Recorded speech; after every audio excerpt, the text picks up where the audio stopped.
What is going on, guys? Welcome to another episode of the Storyworks podcast. I'm your host, Zach Gosen. I'm your co-host, Andrew Hall. Today we are talking about Guardians of the Galaxy Volume 3. We're back in it. We're back in the Marvel-verse. In a great way, too, man. In a great way. Oh, yeah. No, this is... You never know what you're going to get these days. Yeah, man. There's Marvel fatigue. There's a lot going on, man. But this movie was definitely great. Refreshing. I'm saying it. I'll just open up the gate and say it right out the bat. It's the best Marvel movie in like 3 or 4 Marvel movies. Yeah, dude. Definitely within this phase. Yeah, absolutely. Someone tell me what phase we're in. Where are we? I think it's phase 5 now, or I think we're in phase 5. It's just something. so wacky, man. It's getting wacky. We don't know what's going on with some major villains. But this was a beautiful kind of self-contained story. Oh, major villains, eh? I wonder who you could possibly be talking about. I'm pretty ominous. You know, I'm pretty good at being mysterious. I don't think anybody can guess what I'm talking about. Nobody knows who we're talking about. I'm speaking in code. Yeah, we don't know what's going on. Jeremy Miners.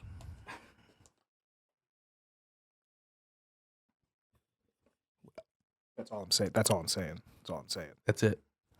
it.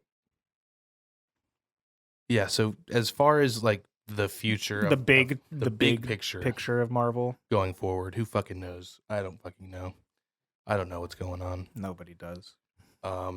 But this was just a nice, refreshing, self-contained story. Yeah. That captured the charm that the first one had me really appealed to, you know, in the first place. Oh yeah. No, absolutely. And even possibly exceeded it. I really want to go back and watch the first two. That's what I said. I said it yesterday. I was talking to my mom about it, and I said, yeah, I wish that I had Disney Plus because I wanted to watch Guardians 1 again. Dude, yeah, for sure. Just to compare it to see which one I like more. They both just hit they had such an impact. And the third one matched that for me really well. And I don't know. The Guardians have been on a long journey, man. It's been since 10 years? 2013 or 2014. 2014. So 9 years, sorry. Yeah. I don't know. It was great that he really handled the characters well in this movie. I really don't have any complaints. No, I just saying it right off the bat. Yeah. I fucking love this movie. It was really, really good. I also want to take some time and just talk about James Gunn a little bit.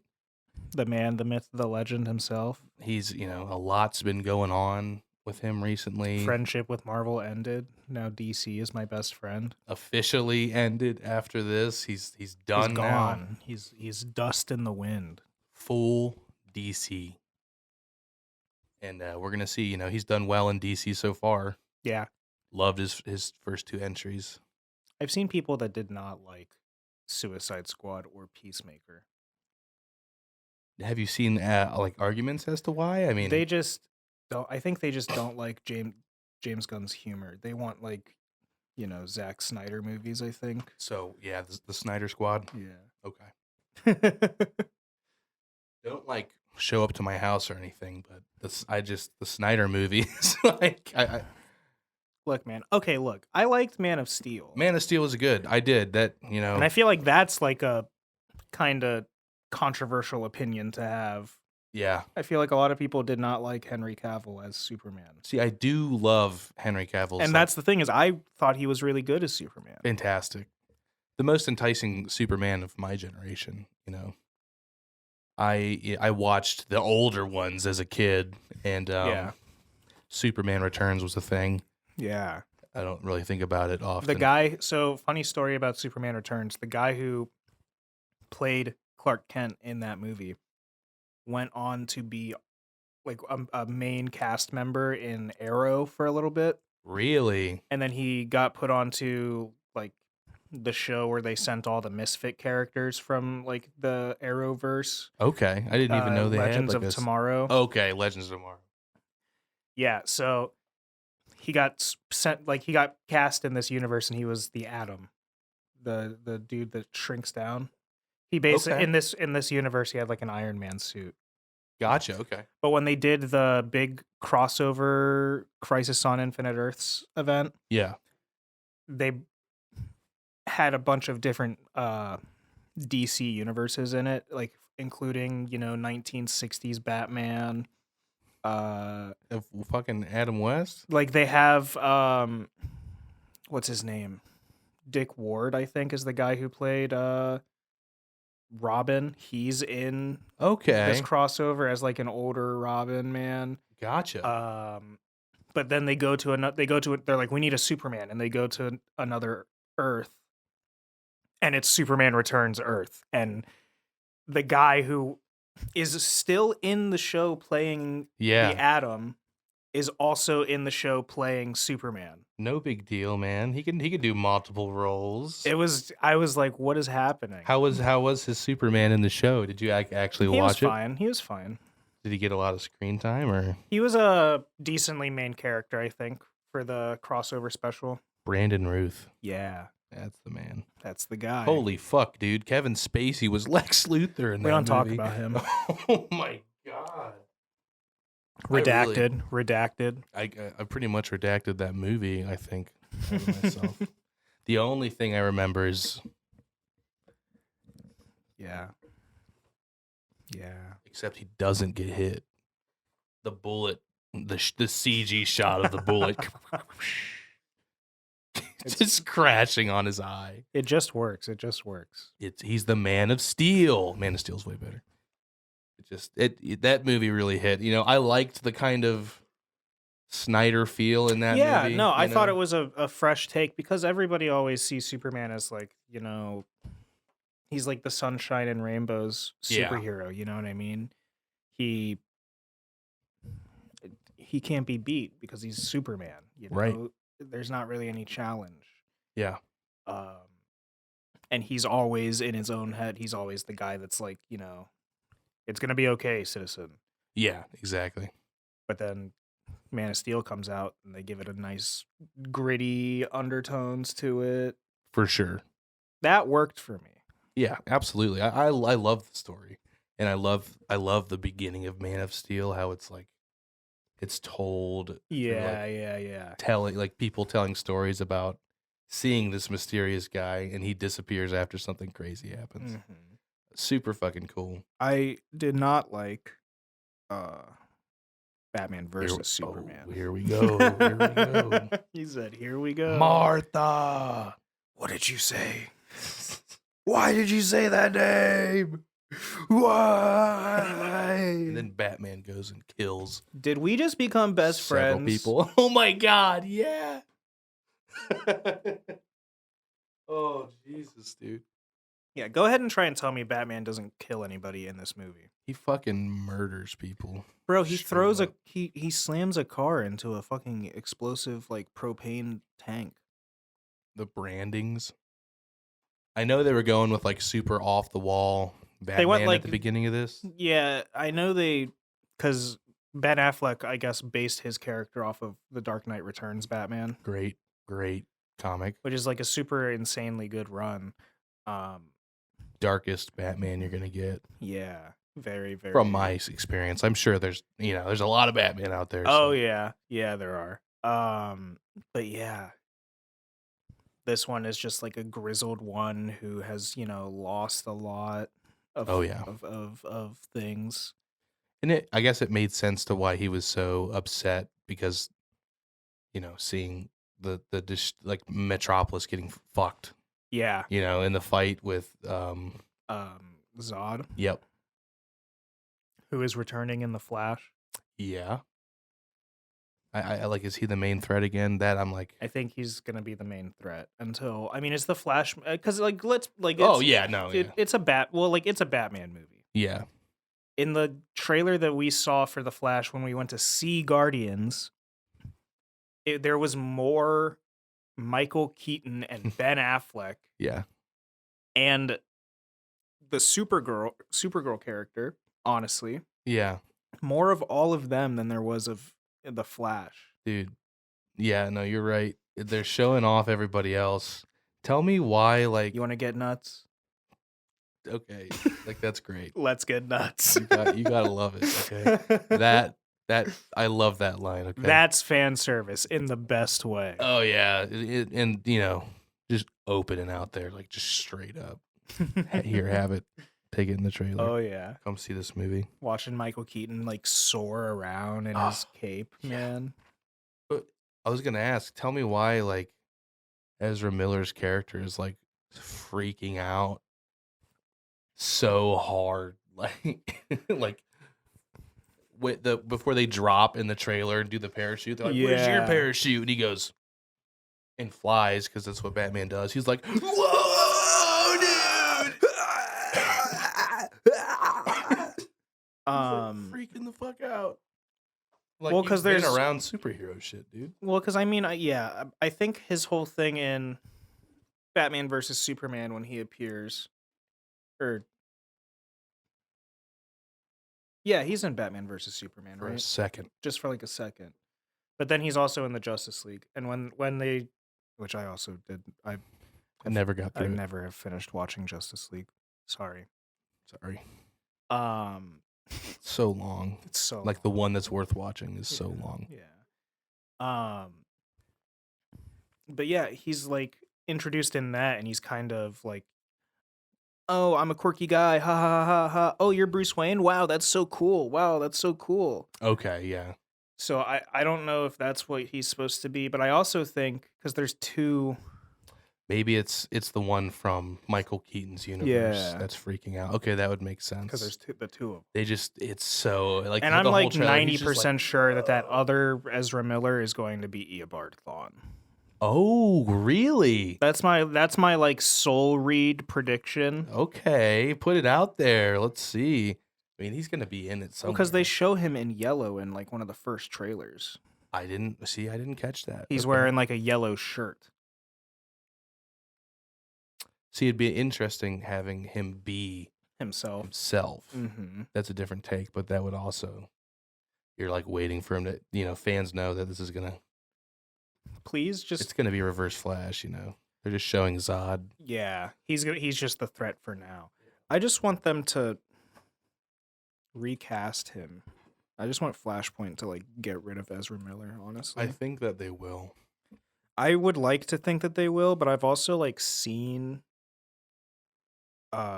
statements from like Warner Brothers or DC or whatever that have said like because Ezra Miller has apologized, been so apologetic and been so like compliant with seeking treatment and stuff, that they are like open to continue working with him. And that just makes me go, yikes.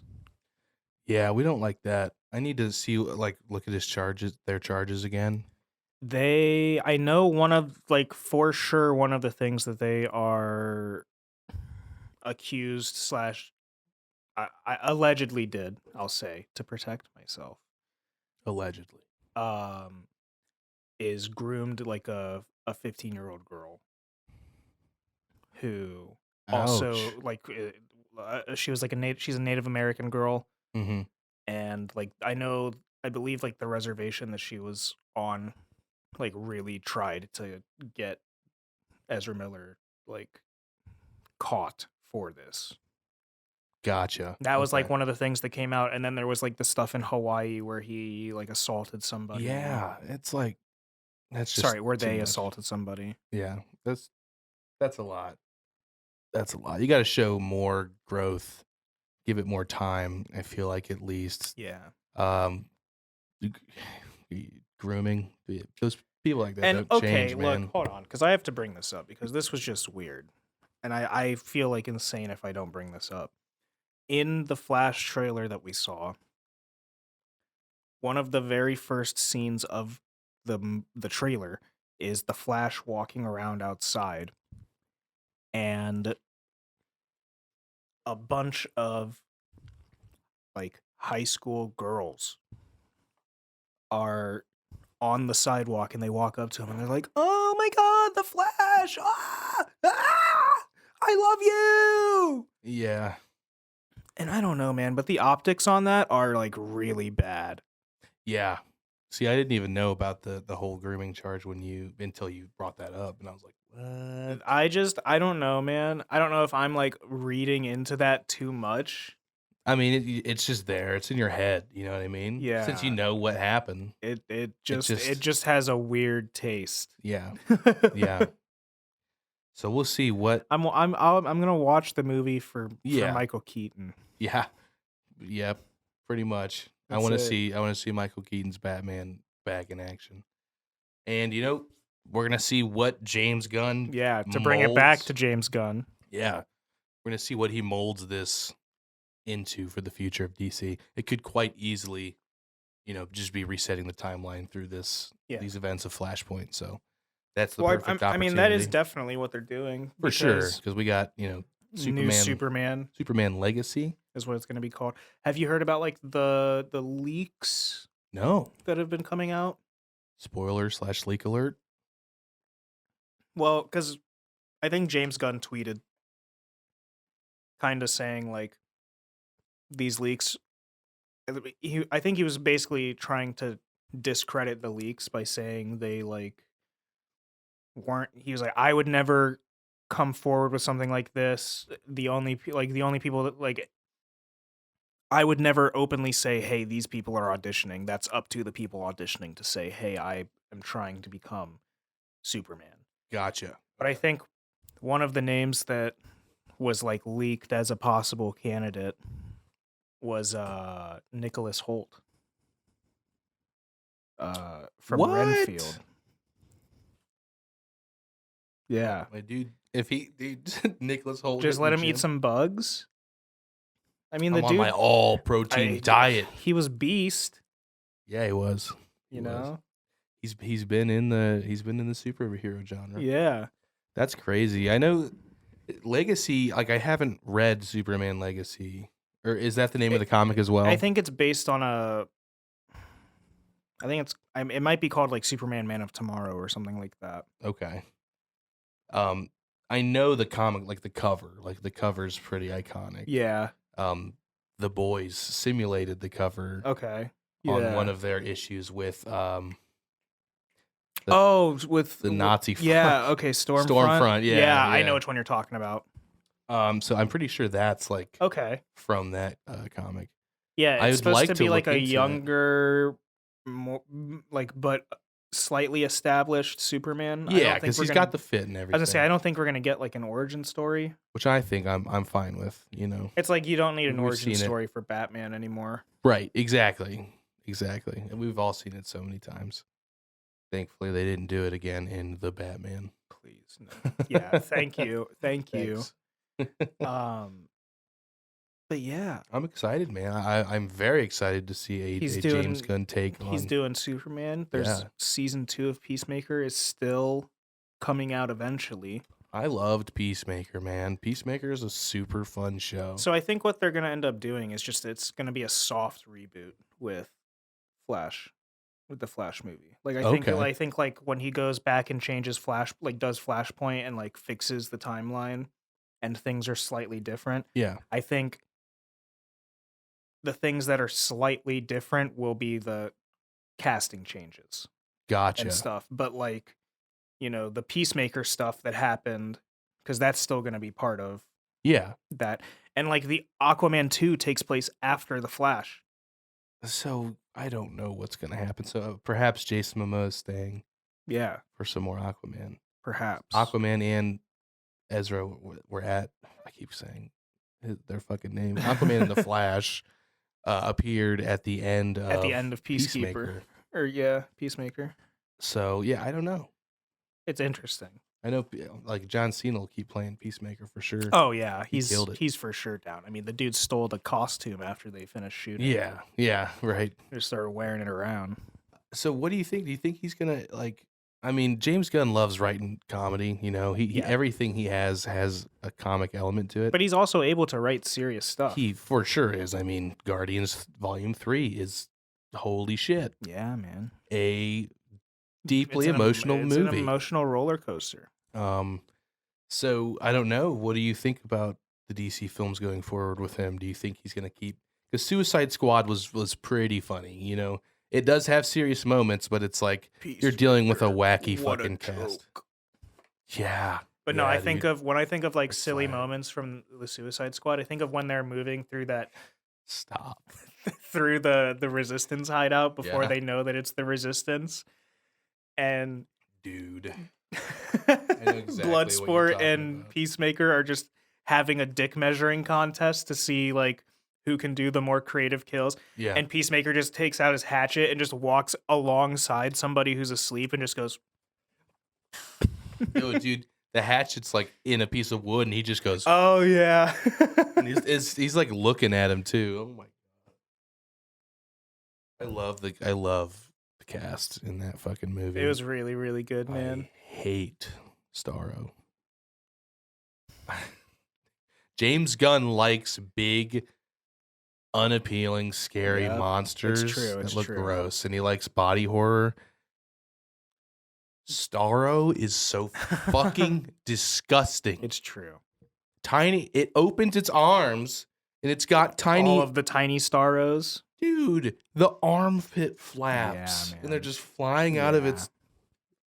I don't like it. So speaking of Starro, oh my god, one of the new DC animated movies that just came out. I haven't watched it yet, but it's Batman and Superman: Battle of the Super Sons. Yeah, okay, and it's about Damian released. And Jonathan Wayne is his name, or Jonathan Kent is his name, the son of Clark. Yeah. And the main antagonist of that movie is Starro. He takes over everybody in the world, and it's just up to Damian Wayne and Jonathan Kent to. That's kind of crazy. Fight them off, like taking control of the league and shit. Yeah. Ooh, damn. DC animated films rock, dude. DC animated films do rock. Dude, fucking. So Starro, being the enemy of Suicide Squad. He literally just remade Slither. Oh yeah, tell me about this because I have not really seen Slither or know much about it at all. Don't. Dude, I don't know First if you would want to watch Slither. Dude. Probably not. I don't know if you would want to. So I haven't even seen this movie in full. I didn't really have a desire to watch tiny slugs be fucking gross and shit. And that's gross. They're like alien slugs. You know, this is like an alien. It's an alien. It's literally the Suicide Squad. Literally just the Suicide Squad. So it takes over this town. Nathan Fillion is like the cop. He's like the sheriff. That's awesome, actually. Yeah, right. I'm here for that, actually. You've got me on board so far. It's got this comedy element. The gross. That's the one thing that I heard was that it's like a horror comedy. Mm-hmm. Very body horror. Very David Cronenberg. I think of body horror comedy, and I just think of like Tusk. Oh my god, kind of, except like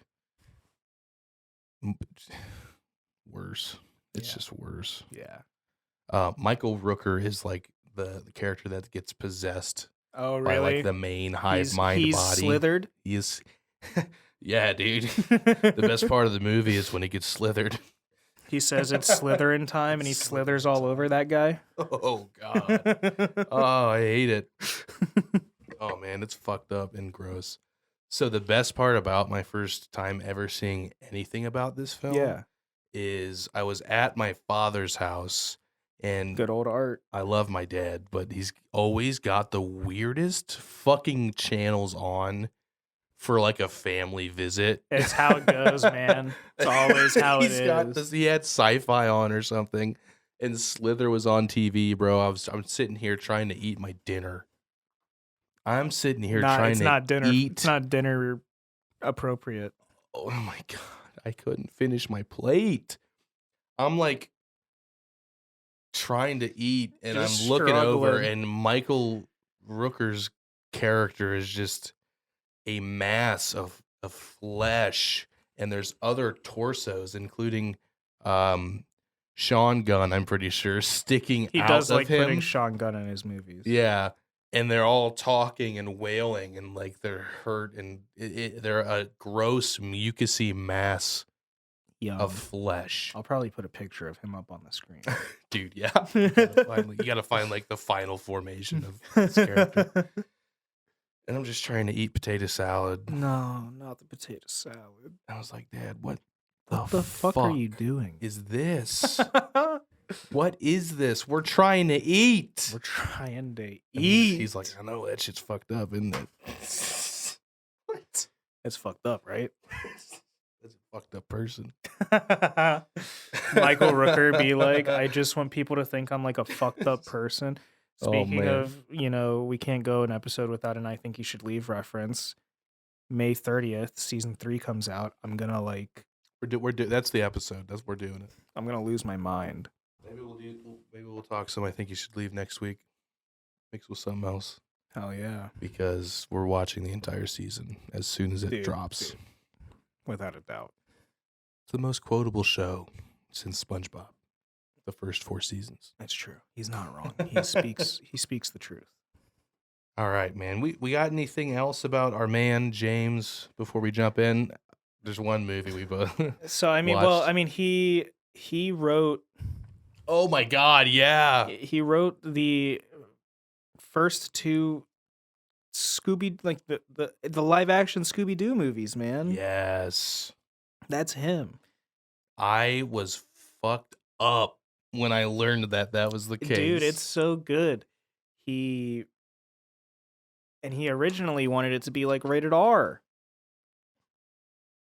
Oh my! Of course he did. I mean that makes sense. He's James Gunn. He wanted it to be rated R, and he wrote it to be a lot darker. Yeah. And he wrote originally Velma to be a lesbian, which is very cool. It would have been the first time that had ever happened. Progressive. Yeah, but then Warner Brothers was like, you can't do that. You can't do that. That's not going to sell. You think people will love that? They won't love that. They'll hate that. So instead he made it a lighter script and gave Shaggy a girlfriend named Mary Jane. That's true. I just want to say that you kind of just really nailed the gaslighting producer, like the gaslighting production company. You think people like that? People fucking hate that. People fucking hate that. Nobody that was that. So fucking. Oh my God. James Gunn across the table, like. Cool. Thanks.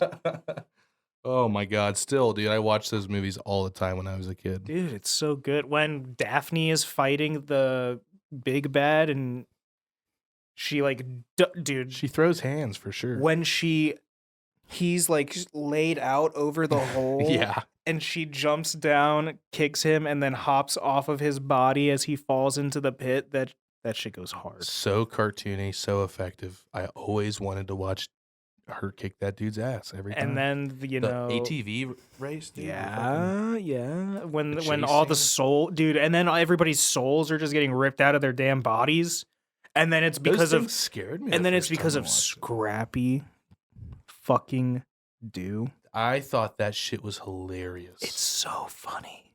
Like they literally kicked him out of the fucking team because he was such an asshole. Villain origin story. My God, nobody saw that one coming. No. Right? The second one was good too. Second one was also good. I have less concrete memories of that one. I definitely watched Scooby-Doo 1 more than I watched Scooby-Doo 2, Monsters Unleashed. Monsters Unleashed. And then the other movie that I saw that he did, that we both saw that he did was, everybody's favorite crime fighter, the Crimson Bolt in Super. Shut up, crime. Shut up, crime. Hits a man over the head with a damn adjustable wrench. Such dark fuck. It's Elliot Page is in it. Yeah. Dude, that movie is fucked up. That movie, yeah. You said Elliot Page is in it, and you said that movie's fucked up. Definitely a scene that didn't need to happen. It's just Kevin Bacon is the bad guy, Yeah. And that's just hilarious to me. No, for sure. And he's just like a fucking complete. Just like a dickhead drug He's lord so guy. mean to this, like, and it's just like gets Rainn Wilson's wife yeah, hooked on these drugs, and then she leaves him, and he's just like a super boring Christian guy, and has a dream about Nathan Fillion as the Holy Avenger. Dude, yeah. I forgot. Like, I did not Dude, make the connection that was Nathan Fillion. Dude, the devil in the little TV skit. Oh my god. Holy fuck, dude. It's so good. The Holy Avenger, man. Fuck. He thinks he's on a mission from God when he becomes the Crimson Bolt, dude. That movie, I mean, it's a trip. It's a trip. Trigger, there's like a rape scene. There is definitely a rape scene. Trigger warning. Don't know why it exists. Don't know why that ever I don't exists. think it needed to be in the movie. No, it didn't. But and then it ends the movie itself ends in a pretty fucking brutal way. It does. It's an intense ending, dude. Yeah. I mean, that movie's insane. I think it's worth the watch. Oh, I love Super. It's a good movie. Did you ever don't cut in line? Yeah. Stop selling drugs to kids. Oh my god. Did you ever see Brightburn? No, did you? No, I think Dan did. Our friend Dan. I don't think he liked it too much. Danny boy. It had my interest, man. Like, I think he felt it was a little too edgy. That's the thing with James Gunn, because it's kind of like Superman if he was like a teenage dickhead. 2019, yeah, yep. So that is not even too old. Mm-mm. But yeah, that one's like, what if a superpowered kid from space lands on Earth and he's raised up and he gets like cocky and he's like just a regular teenager and okay, yeah, he becomes an asshole. Something's got to happen to him to fuck him up, man. Yeah, I thought it was gonna be more like he's getting bullied in school, kind of. Oh, I got you. But I haven't seen it. That was my I haven't seen it either. I haven't seen it either. Because I kind of thought it was like I kind of wanted to see it. I thought it looked interesting, but I just never got around to it. Yeah, for sure. Oh yeah, he also did the Dawn of the Dead remake. I was gonna say, yeah. Did you see that? Mm-mm. That's an iconic that's a good zombie movie, man. Yeah. I think he collaborated with George Romero on the script. Really? So that's really fucking sick. Put respect on the man's name. May he rest in peace. Absolutely. Absolutely. I will always... King of a genre. I'll find you in the Call of Duty map where you appear as a zombie, and I'll put you down for your final rest. I'm dead. Forever immortalized. I'm dead. Movie director George Romero carrying a studio light the entire time. You don't want that motherfucker to get close to you. Nah. He just took me back, dude.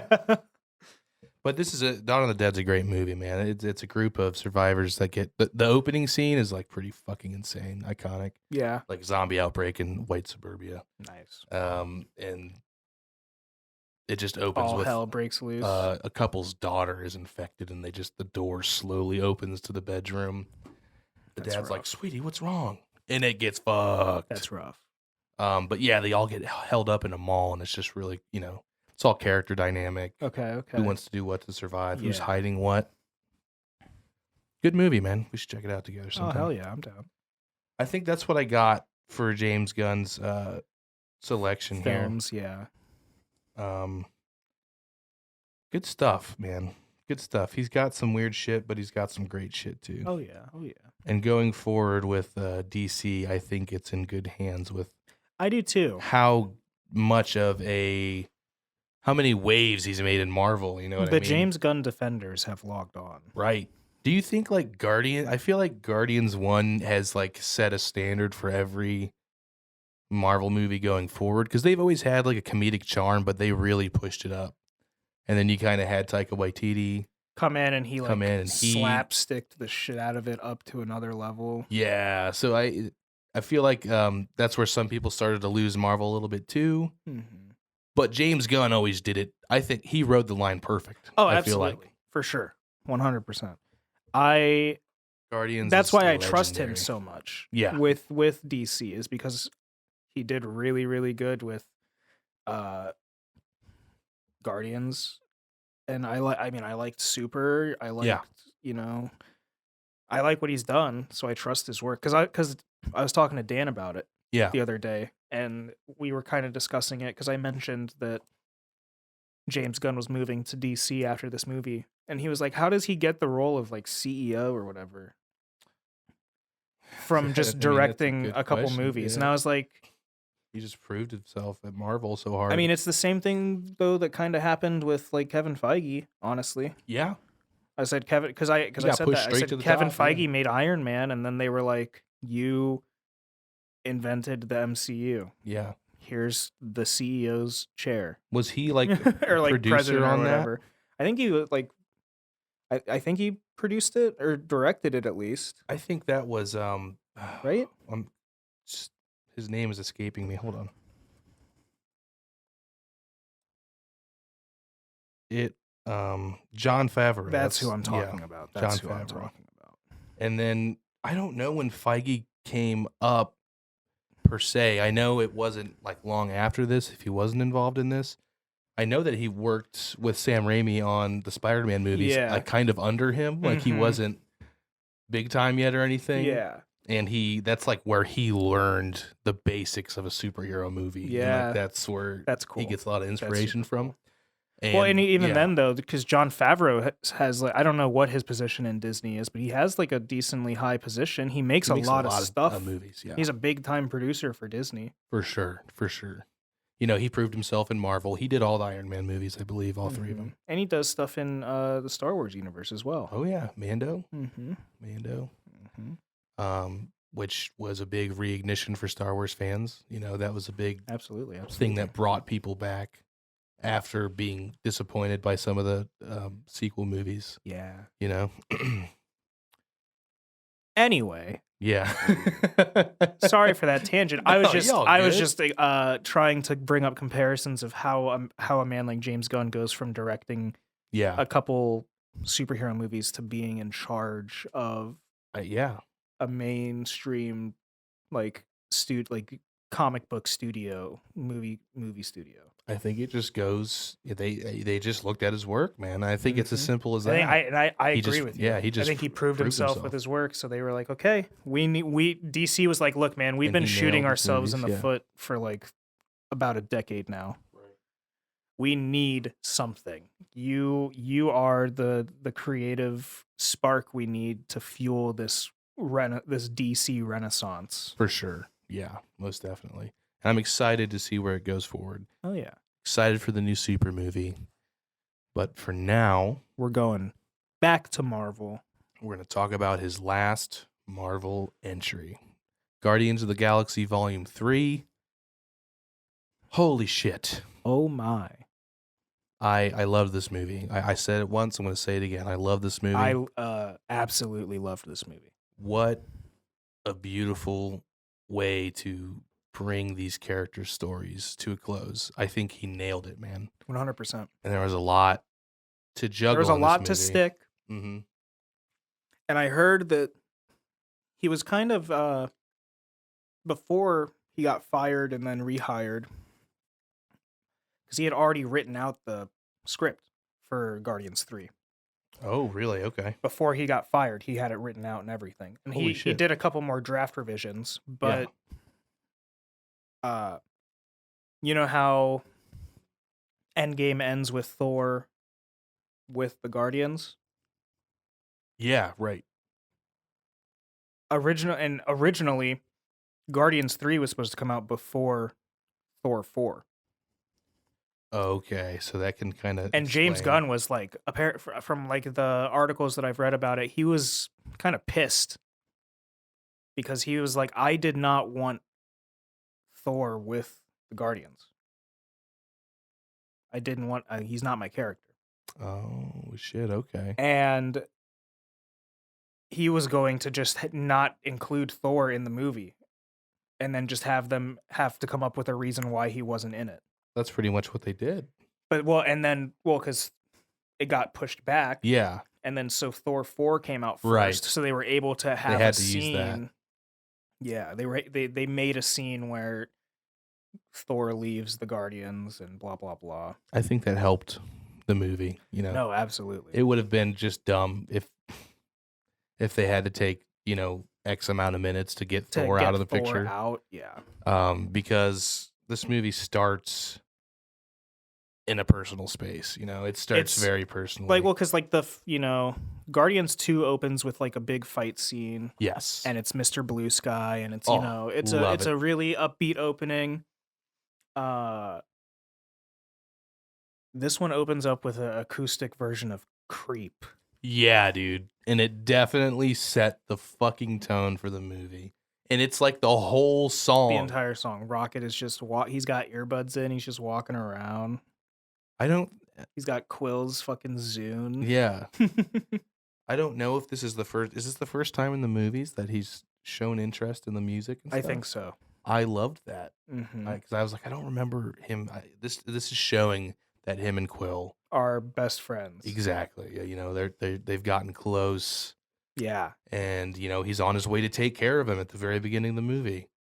Very interesting spot where we pick up. The opening was incredible, man. And even before that part, you get the cold open of the movie or whatever when they show the High Evolutionary picking Rocket. Yeah. Yep. I thought that was a good scene too. It's just so great having a movie that's like pretty focused on Rocket. Yeah, it's very much a character movie, and it's pretty impressive that it's so focused on him and he's not even really present for about half of it. Yeah. Yeah. And at least in like the present day aspect of the movie. Yeah, for sure. I think we're gonna just talk about just go into it. Go see this movie. I fucking love it. We'll rate it at the end of our in-depth conversation, but it's high. It's high. It's up there. Go check it out, man. I mean, if you're a Marvel fan, you're a Guardians fan. I feel like, come on, man. Those movies don't fucking miss.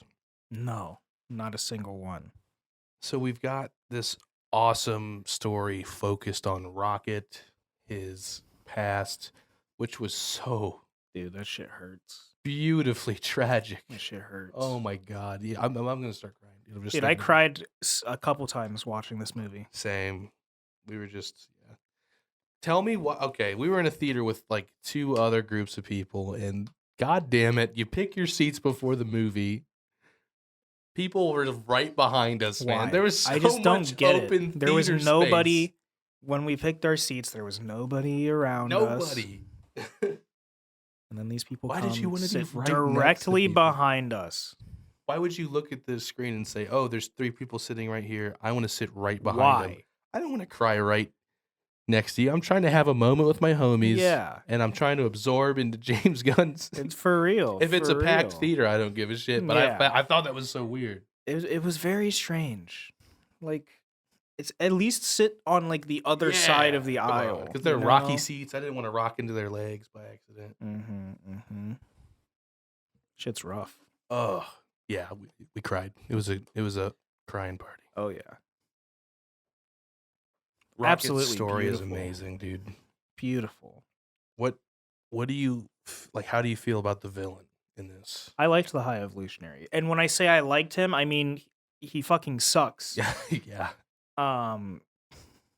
But like, I think it's good. I was like pleasantly surprised, I guess you could say, or just like happy that for once we just get a bad guy. Yeah. He is just an asshole. That's it. It's not, oh, I'm Kang and I'm the bad guy, but I'm a good guy because I'm the only one holding the rest of us back, and I have good aspects about me. I saved your life, and we fought together, and blah blah blah. And there's some nuance to it. No, fuck that. I just want a dude that is a bad guy that we can beat. Yeah. and feel good about it. Dickhead. And holy shit, the High Evolutionary sucks dick. Whoa, my God. Chuck, I think his name is Chuck Woody is his name or something similar to that. Yeah. He was in Peacemaker. What? Yeah. He's Yeah. Yeah, okay, yep. He's the leader of the field team. Yup, okay. The one that is, spoilers for Peacemaker. He's the one that is a butterfly. Yes, okay. Okay, gotcha, yeah. Holy shit. Another thing that I noticed too, the girl Harcourt from Peacemaker, the blonde. Yeah. That's James Gunn's wife. Oh, okay, yeah. Did you notice that she was in Guardians 3? No. Where was she? So when they break into the planet, the organic planet thing. Fuck that place. Yeah. The one girl that gets like shot in the knee by Gamora. That's her. Oh, okay. I noticed it on her face because she starts like laughing at Quill, and I could see it in her her facial features. I was like, "Oh fuck, that's her." Okay. Well, because her face is visible. She just has like a kind of like a face, like a head covering. Right. So just like her frontal face is exposed. Gotcha. Okay. Yeah, that is fucking cool, man. But yeah, I was like, "Oh shit, that's her." I was trying to see if I could spot anybody else from Peacemaker in there. Yeah. Well, he finds a group of people he likes, man, and he puts them to work. Oh yeah, I love that. Yeah. I love when writer directors find that solid dude. It's so team. good because he builds up bonds with his crew. Yeah, for sure. I just because to think back when he got fired. Yeah. Literally the entire Guardians cast was like, bring him back. They were. Yeah, they did stand by him, which was awesome. And we got the comeback, and we got the I don't even know if I could have seen it if they made the third one without him. Without him? No. Dude. Like, he's the one who knew where these stories were going. Mm-hmm. You know what I mean? Absolutely. Couldn't have replaced it. But yeah, no, the High Evolutionary dude, just a fucking dick. And so well portrayed, like the way his character acted, like this, like super whole. I am God. I'm holier than thou. I'm the most intelligent being in the universe. Yeah. And then at the moment Rocket figures something out that he doesn't know, that he can't figure out, he loses it, dude. I love it. He's like drunk. He's like in a drunken rage. Yes. Which made it all the more like terrifying and felt. I know James Gunn said that he identifies the most with Rocket as a character. Oh, really? Yeah. Oh my God. And I'm wondering if his backstory has anything to do with that. I wonder because that adds a personal touch to have him because he was like swaying, he was in that kind of drunken fit kind of rage. And that scene was insane. That shit was scary. You see the trailers and you're getting Rocket backstory and he's got a group of friends that are going through this terrible situation and you just know it's not going to go well and you're just waiting and holy fuck, it's so fun. It hurts so much, man. And it sucks because they just build it up the whole time. They do. Those scenes are so good. You get Rocket at like right after he gets the implants put in him and he has like the increased intelligence and he's just like hurts. It's like his first words are hurts. That shit hurts. Oh, that shit hurts so bad. It's fucked up. Oh, then Lila is like, it's okay, friend. They don't have names at the beginning. They don't even have names. They give themselves names. I'll call myself Teeth on account of my teeth. Stop. Floor. I'm on the floor. Floor because I'm on floor. Okay, and now that we're talking about this, we're just going to talk about it. Oh, dude. So, like, the scene where it all happens is so fucking traumatic. Dude.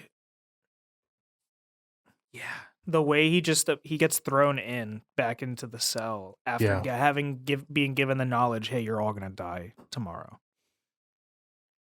He just immediately goes to work building a key. Doesn't even I talk. love it. He just immediately starts working. And He's they're like, got what's this going on? genius. What's going on? And they show you that key at the beginning of the movie, right? Yeah. He's like kind of playing. He takes it out and he's fiddling with it. He puts it on him. He carries it with him. Yeah. And yeah, he builds this key and then uses it to get out. But the High Evolutionary is there. He knew. Yeah, he knew. You really didn't think that I knew you would try to escape? You're the smartest. You're so smart that you were able to figure out the problem with my evolution technology. Immediately. But you couldn't figure out that you weren't going to make it to the planet. Oh, yeah. Yep. So fucked up. And dude, when he shoots... Dude, when Lila says it's good to have friends... Oh my God. It really is good to have friends. She's talking about the sky, dude, while she's fucking dying. The eternal blue sky. That shit hurts. No, but dude, this like after she dies and like Rocket's hyperventilating, and I think the High Evolutionary is still talking, and that's when he like Floor is repeating, like trauma repeating the same thing over and over again. Dude. It's fucking me and up right then now. Rocket breaks and just starts clawing at him, and then the rest of the guards show up. Dude. This movie's fucking nuts. I just want to say though, I loved the beautiful like exposition of that scene ends, with Rocket screaming. Yeah. Like in agony. Like, is it when he gets... Or I don't know if it's if it ends with him screaming in agony, but like, when Lila dies, yeah, he's like screaming. That's what's happening. He's screaming. And the High Evolutionary's mocking him. Like, he's just, like, so distraught. Yeah. And he's just losing it, and all he can do is scream. And then at the end of the movie, juxtaposed to the end of the movie, where the final scene, like, the final seconds of the movie is the end of the Dog Days Are Over dance. And it ends with Rocket... They're all screaming, but it specifically ends with Rocket screaming in joy. It's so good. I didn't even put that together, dude. That's fucking awesome. Because like Cosmo starts barking, and then what's his name? Sean Gunn's character he starts howling too, and then everybody starts screaming, and then it cuts to Rocket, and he's like, ah! Dude, oh my God. It's so good, man. It's so good. This movie is so good. Like, here we are just gushing. We're just gushing. We're gushing, yeah. I just haven't seen like Marvel come out with something so good in a long time. This is exactly what Marvel needed. At this point, yeah, for sure. They needed like a big win, and this absolutely was it. Let's a whole lot of character development too for like everybody. Like it's a Rocket movie, but it also has growth for everybody and conclusions. I mean, as thus far, you know what I mean? Yeah. Get Drax growth, get Mantis growth, get Peter and Gamora growth. Their dynamic also it's changed. Like they are a family in this. By this, like straight up. Like Mantis and Nebula always getting on each other's nerves. Peter and Nebula, they have a little thing going on, which gets kind of funny for a second. Yeah, actually. And Mantis and Peter are like actually siblings. Yeah, I know, it's fucking crazy, dude. That shit's nuts. And like her and Drax feel like they just feel like family. They all feel like a family, man. I love when Peter calls Rocket his best friend, and every single time Drax goes, second best friend. Second. They nailed Drax, of course. Always nail Drax. I love Dave Bautista. Oh my God. I respect that he wants to do something else because he doesn't want to just keep being cast as like the dumb, funny brute guy. Yeah. And I respect the hell that my man wants to do like actual drama roles. Oh yeah, for sure, man. He killed it in Knock at the Cabin. He's in He was fucking the star. He's in Dune. Yeah. Yes. We should watch Dune. We should watch Dune. We're gonna watch Dune to prepare for the second one coming out. For Dune I kind of Part want to watch 2. the '80s one as well. Yeah. And compare and contrast, see Mhm. what's different. I don't know much about the book, but we'll Yeah. do some research. For sure. Anyway, Yeah. back to Guardians. Just the whole I thought the whole movie was just brilliant, man. Cosmo is such a fun character. I love it. Oh my God. I love Cosmo. When I think his name's Kraglin or something like that. Yeah. Kraglin, Sean Gunn's character. Yeah. Calls her a bad dog, and that's like the whole movie. Dude, She's I like, "Take it love it. back. I know you don't mean it, but take it back. Yeah. I know you don't really think I'm bad dog." Soviets put me into space all by myself, but still. But still, the worst thing to ever happen is for him to call me bad dog. Oh my God. And they're like, just take it back. And he's like, I can't take it back because she's a bad dog. Just because she showed him up because he's practicing with the arrow. Yeah, he's trying to get Yondu Yondu's Jr. arrow. Yeah. Which, man, dude, you gotta have it. That shit's OP. You gotta have it. I love their little community, by the way. The They got- nowhere community. I love it. They live inside the head of a dead god. It's so fucking sick, dude. It's so sick. Nowhere is so cool. Was this established in like the holiday special? Or No, they go to nowhere in the first movie. really? And they have that established? I don't think it's like their home base Yeah. yet. Okay. But I think it definitely is by the time of the third one. I think they go there after Guardians 2, maybe. Okay. I was just wondering when because they got the speakers set up so they could be it's fucking their, jamming. It's their whole ass Oh, place. man. I think they went there after, after like Kraglin and Quill left the Ravagers. Gotcha. Okay. Gotcha. Talk about characters, dude. Gamora. Yeah, And the her Ravagers? whole thing. Yeah, she's moved on because it's not her. Yeah. It's like past Gamora. Yeah. But not like she's not like bloodthirsty, I'm gonna fucking kill. Yeah. But she's still like working with the Ravengers, so she's just a badass and she's she don't fuck around. She's a criminal. But Yeah, not like, she's like a highwayman. She's like Yeah. a pirate. yes, exactly.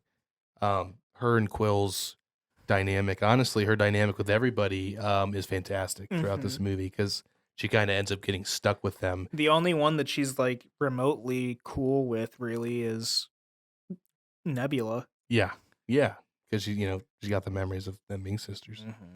Mm-hmm. Nebula's just not trying to fight her ass anymore. She don't give a shit. Yeah, so, dude, like, I love Nebula's fantastic. just throughout all three Guardians movies, and I guess you could also consider Infinity War Yeah, and Endgame, but like her character growth from like Thanos's villain daughter yeah, she's just straight up villain in the first one, to Guardian of the Galaxy, right? it's so good. And her character is just so good. She's so fun. The way they do her humor is just it always hits. Her dynamic, I just love Karen Gillan. yeah, dude, Oh for my sure. god! Oh my god! Doctor Who first. I love her. Dude, I remember when we went to the Wizard World Con, Yes. and I like shit myself because we went Karen. to the Doctor Who panel, and she was there. Yep. I was like, just talk to me in your Scottish voice, please, please. I need it. You should have gotten in line for questions, bro. Come on. We got you. Should have got you in line. Hi. I just You wanted were like, how to old? know if you were seeing anyone. Take her out to dinner in Cleveland. You were like 16 years old. You were 16. Yeah, you were driving the Ion. We almost died. Yeah, Remember because it that was like shit? February. We could not make it up the There damn was a entrance yeah. ramp. There was like a snow warning We said, "Fuck it, we're going. We're going to this fucking con. I already got my cosplay." Got in the car and fucking could not make it up the highway entry ramp. Okay, we made it. Cars in front of us, cars behind us. Yeah, that was stressful as fuck. We did it though. We made it. We did. Dude, the highways were not clear enough on the way there. We also we got up there. Though. We left at like 8 or 9 a.m. Yeah, Wizard World was dope. That was an awesome experience. Now I do have a question for you. I might have an answer. Adam Warlock, Will Poulter. I liked him. How'd you feel? I liked him. Yep. I thought he was fun. I agree. This is an opinion of two guys who, I mean, I don't know about you. I don't know Adam Warlock's lore from the comics. I didn't really know a whole lot about him. Yeah. I knew that he was supposed to be like this super duper insanely strong guy. Like OP is super duper strong character. And I think they handled him well in this movie because of that. Because he's supposed to be this like celestial like being. Yeah. But he was awoken early, so he doesn't have all of the mental acuity or however you would say it. Right. He doesn't have the soul stone. Yeah, he doesn't have the soul stone. He has like the mental capacity of like a child. Like the high evolutionary like designed him. Like he made him pretty much, right? Yeah. I mean, he made that race. Well, he made that race because his mother is the they were in was like the high Guardians like too. the high celestial, Yeah. But yeah, he gets woken up early out of his pod. And because of that, it's like he's only like he's still super insanely strong. Yeah. But he's like a child basically. It's like a 12-year-old. Yeah, like he doesn't understand that like the scene where they're interrogating the one Ravager. Yeah. And he just fries him. And it's like, "Oh, well, we can just ask his pet, right?" Oh my god. And then the pet starts whining and he's like, "Why is it making that noise? It's actually making me feel quite sad. I don't like that. I don't like the way that that's making me feel." Oh man. And it's like, "Yeah, dude, you don't know what guilt feels like." Yeah, right? Holy shit, man. I liked him. I thought it was a fucking crazy ass way to open the movie like that. Just have him crashing in. Yeah. To fucking what song was playing? Oh, what song was it? I can't remember. I'm blanking, man. It was because it cuts to him in space flying in, and then the song starts as he like comes into the city. Was it? And I can't fucking remember what. Was it Barracuda? I think it was. Was it? Dun, dun, dun, dun, dun, dun, dun. I think it was. Or let me. I'm like hot. I'm live googling to see what like the soundtrack is. Stand by. Of course, he hit it out of the fucking park with the music. I think it's Crazy on You. Crazy. Okay, so it. Yeah, okay. Yeah. As he's flying through space to crash into the damn building. Yes. Yep. He fucks all them up straight. Like I was like main antagonist almost, kind of like what's happening here. Yeah. I didn't know what was going on with this character. I like how he changes throughout the story. He goes through a lot of changes, and Will Poulter's fucking awesome. I love Will Poulter. He's great. I'm happy to see him. And you guys are MCU heroes. We're the Miller's voice. Yeah, dude, he gets kind of I've seen interviews where he talks about it, but like people give him shit because he's not like conventionally attractive. Apparently, I think he is. They give him shit for his eyebrows a lot, I guess. Leave his eyebrows alone. And it's very like I think one time he in one of the interviews I was watching, he was like, somebody saw me on the street once and they were like, "Hey, weren't you in Toy Story?" Talking about Sid.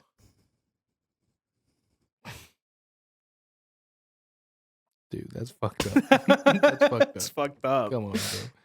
Come on, bro. Will Poulter's a great actor. No, he Don't is. call him Sid. Sid's a fucking asshole. He's better than Sid.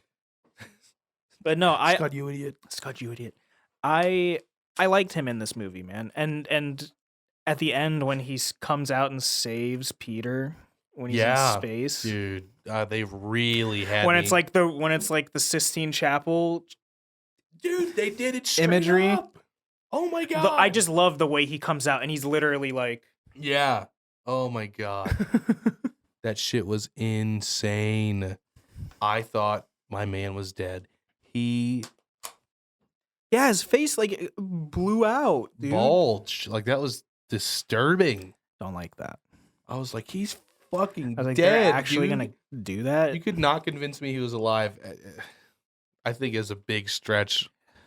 He was out in space for a like long minute, time, dude. Bro, come on. This is the same. Disney is the same company that had fucking. I'm going there. Oh. Is the same company that had Leia get sucked out into the vacuum of space, and then she gets her fucking Superman moment. Holy shit, man. Yeah. That was interesting, Shorty. That look cool. Leia be like, stop. Oh, God. Yeah, that shit was insane, dude.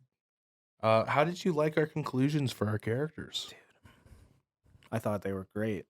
So fucking good. I mean, Rocket is our new leader of the Guardians. Rocket's the new king, baby. Hail to the king. Holy shit, man. And Peter left him a Zune of his own with updated music. 2000s, baby. Come on, man. That shit's... I was like, dude, that is so fucking awesome, man. I fucking love movies that end with dance scenes. He's got a soft spot in his heart for it, man. And this is just an incredible... cathartic releases of emotion, dude. Oh, yeah. The spoilers for Jojo Rabbit. That was the first one that did it for me, that made me like love it. Yeah. But when they walk out at the end of Jojo Rabbit and the streets are... It's post-war, and you see the Humvee full of U.S. soldiers waving the flag. Yeah, yep. And she slaps him, and then they just look at each other, and she just starts going. yeah. And then Cathartic JoJo dancing. starts... So good, man. Oh. So good. And then this one... The tears. Dog Days Are Over starts playing. He picked the moment Groot he hears it and he looks at Rocket and just starts. It's the Guardians, man. It's what they do. Oh, so good. Mantis realizing she needs to go her own way and figure out who she is and what she wants. For sure. Drax, you are not a destroyer. You're a father. I loved that, dude. Drax becomes like the adoptive parent of like all of these kids that they saved at the end. Yeah, and you know, they didn't talk about it much in like the second movie or whatever, but like that's his whole thing. Mm-hmm. It's not just that he wanted to kill Thanos; it's he wanted to kill Thanos because he took his fucking daughter and his wife. Yeah, and the way he interacts with those kids, my moron. daughter used to love. Yeah. My daughter used to love when I would make monkey noises.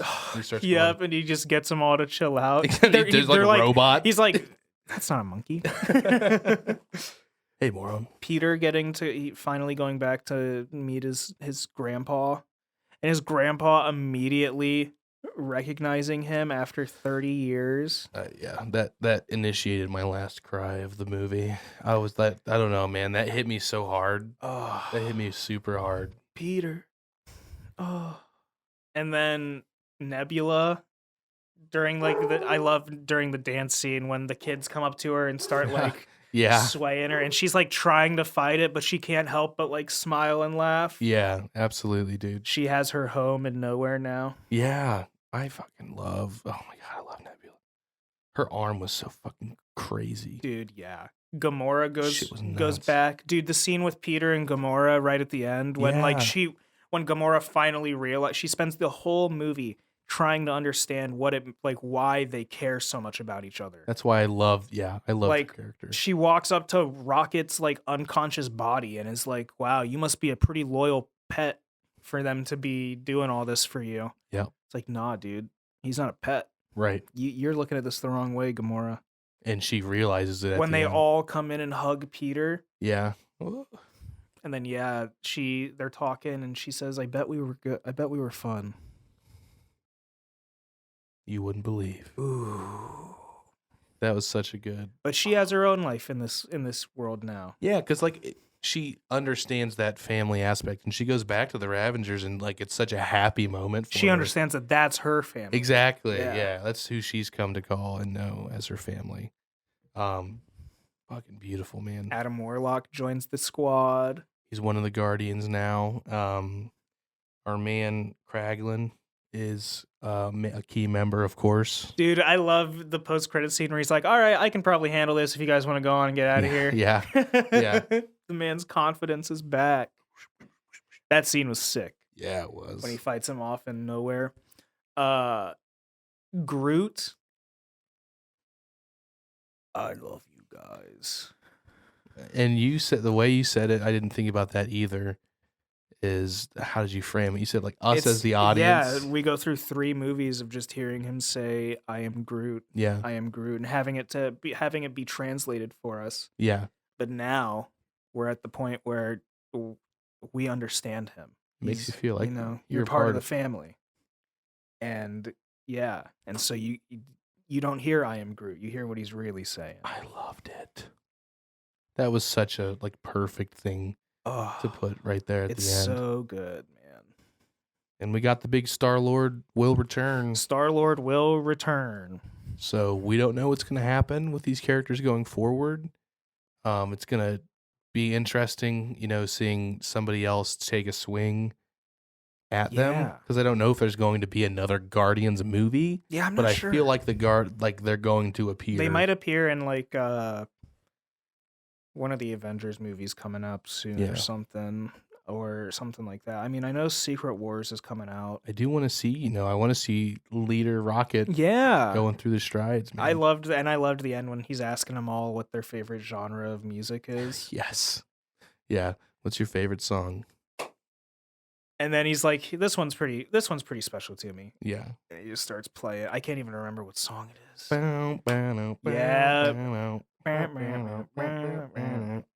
Oh. Yeah, dude.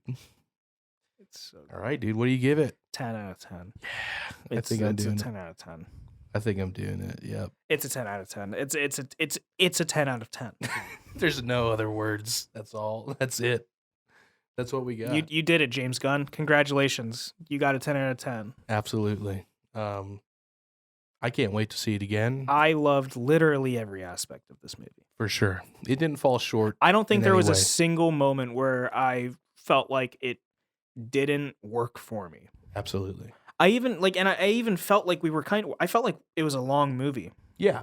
Like I felt like we were in that theater for a while. 2.5 hours. But it didn't feel bad at all. Fully invested. I was there the entire time. Like Thor Ragnarok, Multiverse of Madness was good, but like like Thor: Love and Thunder. That's what I meant. Love and Thunder. That was, I think, the only reason that I enjoyed it, watching it so much in theaters, was because we watched it with a group. It was an experience. Yeah. That was for Michael's birthday. Yeah, we were the theater was. I feel like I probably would not have enjoyed it that much if we went just like you and me and saw it. I don't really have a desire to watch it again. You know.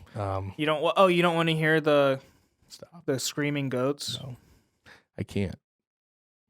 I can't do it anymore. Very funny, Taika. Do it again for another 5 minutes of the movie. Oh my god. Oof. And you know it's bad because I'm the Taika defender.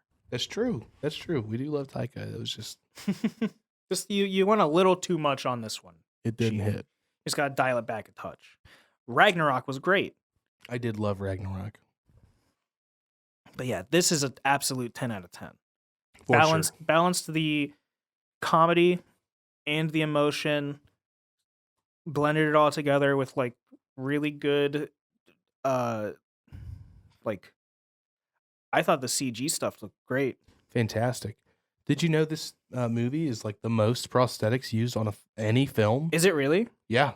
They got like the record for all, because Counter Earth is just all that's all prosthetics. Man, that shit. So we didn't even talk about Counter Earth. Yeah, I feel so bad for the family whose car they stole like an hour before they all fucking died. Yeah, that sucks. That shit was in fucking insane. Also, now that we're talking about the Counter Earth, we have to talk about this is a monumental movie, and this actually is why this movie is a 10 out of 10. Yeah, yeah, right. This is the sole reason. Sarcasm. It's the first movie in the MCU to drop the F-bomb. We get one F-bomb use in this movie. They really said, James Gunn, if you could put the F-bomb anywhere in your movie, where would you put it? It is perfect. And he puts it in this line where Peter is telling Gamora to Nebula telling Nebula to get in this car, and it's like a 1960s like sedan. Yeah. With like the button push open. And she does not understand how to do so it. Fucking and he's good. just like, you just put your hand on the button and you push. And she's putting it on like the keyhole and it's not working. And he's just like, open the fucking door. It's so fucking good. She finally gets to the button. She's like, all right, I got it. Now what? He's like, open the fucking door. Just push it and open the fucking door. It's so good. Like, because you didn't see it coming. He doesn't use it as like in a badass way. No, it's just like it's like an exasperated Peter. It's just like, get in the damn car. Oh my God. And that's part of the relationship. It's just, I love the way they interact. They're just so fucking... They really become like siblings in a way. I feel like because she like helps pick him up. I think I saw Karen Gillan said in an interview that she felt like Nebula had a little bit of a crush on Peter. Yeah. So I think she played it that way. Because there's that moment where Gamora's like, somebody's like, what about her? And they're like, no. And Peter, stop looking at me. Yeah, he starts like, stop looking at me like that, like some lost puppy.